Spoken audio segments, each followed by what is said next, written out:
नमस्कार। आप सभी का स्वागत है किस्से और कहानियों में टेल्स फ्रॉम दी हार्ट। आज हम दुर्गा सप्तशती का 10वां अध्याय का वर्णन करेंगे, जिसके अंदर 9वें अध्याय में निशुंभ का वध किया जाता है देवी द्वारा और 10वें अध्याय में शुंभ का। आपको ये अध्याय पसंद आए तो please like, share and subscribe करें। चलिए शुरू करते हैं। बोलिए दुर्गा माता की जय। मैं मस्तक पर अर्धचंद्र धारण करने वाली शिव शक्ति स्वरूपा भगवती कामेश्वरी का हृदय में चिंतन करती हूँ। वे तपाए हुए स्वर्ण के समान सुंदर हैं। सूर्य, चंद्रमा और अग्नि हैं। यही तीन उनके नेत्र हैं तथा वे अपने मनोहर हाथों में धनुष, बाण, अंकुश, पाश और शूल धारण किए हुए हैं। ओम नमः चंडिकाए नमः।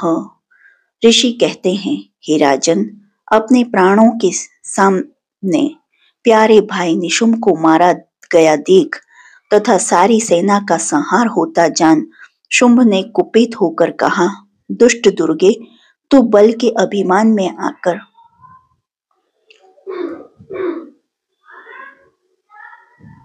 झूठ मूठ का घमंड न दिखा। तू बड़ी मानिनी बनी हुई है, किंतु दूसरी स्त्रियों के बल का सहारा लेकर लड़ती है। देवी बोली, ओ दुष्ट, मैं अकेली ही हूँ। इस संसार में मेरे सिवा दूसरी कौन है? देख, ये मेरी ही विभूतियां हैं, अतः मुझ में ही प्रवेश कर रही हैं। तदंतर ब्रह्माणी आदि समस्त देवियां अंबिका देवी के शरीर में लीन हो गईं। उस समय केवल अंबिका देवी ही रह गई। देवी बोली, मैं अपनी ऐश्वर्य शक्ति से अनेक रूपों में यहाँ उपस्थित हुई हूँ। उन सब रूपों में को मैंने समेट लिया है। अब अकेली ही युद्ध में खड़ी हूँ। तुम भी स्थिर हो जाओ। ऋषि कहते हैं, तदंतर देवी और शुंभ दोनों में, सब देवताओं तथा दानवों में देखते देखते भयंकर युद्ध छिड़ गया। बाणों की वर्षा तथा तीखे शस्त्रों एवं दारुण अस्त्रों के प्रहार के कारण उन दोनों का युद्ध सब लोगों के लिए बड़ा भयानक प्रतीत हुआ। उस समय अंबिका देवी ने जो सैकड़ों दिव्य अस्त्र छोड़े, उसे दैत्यराज शुंभ ने उनके निवारक अस्त्रों द्वारा काट डाला।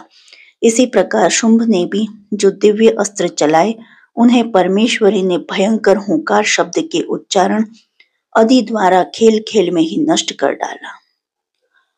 तब उस असुर ने सैकड़ों बाणों से देवी को आच्छादित कर दिया। यह देख क्रोध में भरी हुई उन देवी ने भी बाण मारकर उसका धनुष काट डाला। धनुष कट जाने पर फिर दैत्यराज ने शक्ति हाथ में ली, किंतु देवी ने चक्र से उसके हाथ की शक्ति को भी काट गिराया। तत्पश्चात दैत्यों के स्वामी शुंभ ने 100 चांद वाली चमकती हुई ढाल और तलवार हाथ में ले उस समय देवी पर धावा किया। उसके आते ही चंडिका ने अपने धनुष से छोड़े हुए तीखे बाणों द्वारा उसकी सूर्य किरणों के समान उज्जवल ढाल और तलवार को तुरंत काट दिया। फिर उस दैत्य के घोड़े और सारथी मारे गए। धनुष तो पहले ही कट चुका था। अब उसने अंबिका को मारने के लिए उद्यत हो भयंकर मुदगर हाथ में लिया।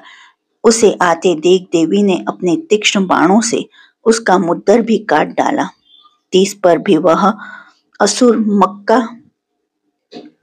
मुक्का तान कर बड़े वेग से देवी की ओर झपटा। उस दैत्यराज ने देवी की छाती में मुक्का मारा। तब उन देवी ने भी उसकी छाती में एक चांटा जड़ दिया। देवी का थप्पड़ खाकर दैत्यराज शुंभ पृथ्वी पर गिर पड़ा, किंतु पुनः सहसा पूर्ववत उठकर खड़ा हो गया। फिर वह उछला और देवी को ऊपर ले जाकर आकाश में खड़ा हो गया। तब चंडिका आकाश में भी बिना किसी आधार के ही शुंभ के साथ युद्ध करने लगी। उस समय दैत्य और चंडिका आकाश में एक दूसरे से लड़ने लगे। उनका वह युद्ध सिद्ध और मुनियों को विस्मय में डालने वाला हुआ। फिर अंबिका ने शुंभ के साथ बहुत देर तक युद्ध करने के पश्चात उसे उठाकर घुमाया और पृथ्वी पर पटक दिया। पटके जाने पर पृथ्वी पर आने के बाद वह दुष्टात्मा दैत्य पुनः चंडिका का वध करने के लिए उनकी ओर बड़े वेग से दौड़ा। तब समस्त दैत्यों के राजा शुंभ को अपनी ओर आते देख देवी ने त्रिशूल से उसकी छाती छेद कर उसे पृथ्वी पर गिरा दिया। देवी के शूल की धार से घायल होने पर उसके प्राण पखेरु उड़ गए।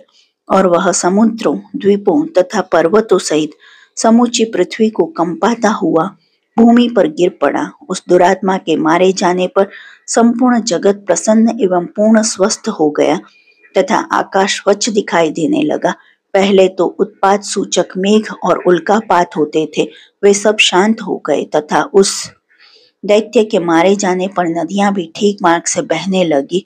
उस समय शुंभ की मृत्यु के बाद संपूर्ण देवताओं का हृदय हर्ष से भर गया और गंधर्व गण मधुर गीत गाने लगे।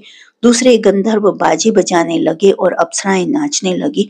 पवित्र वायु बहने लगी। सूर्य की प्रभा उत्तम हो गई। अग्निशाला की बुझी हुई आग अपने आप प्रज्वलित हो उठी तथा संपूर्ण दिशाओं के भयंकर शब्द शांत हो गए।